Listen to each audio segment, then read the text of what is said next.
に着きますね。明日出発する感じで。今日の夜には関西機乗せちゃうんで、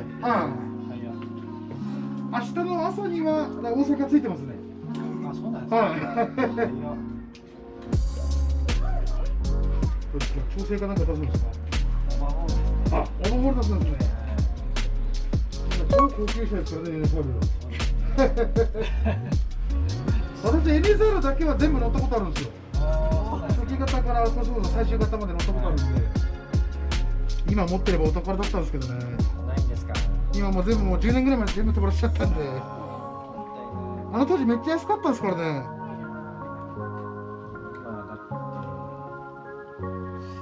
100万じゃ買えないんですよ。100万じゃ買えないですね。SP なんで200近くいいんじゃないですか。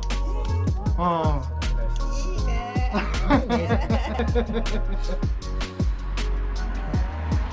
大事に取っといた方がいいですよ、本当に。そうですね。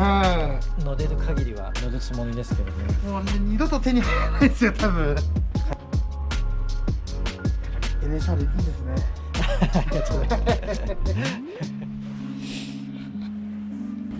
じゃあちょっと続いてやりますね。はい、お願いします。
お願いします。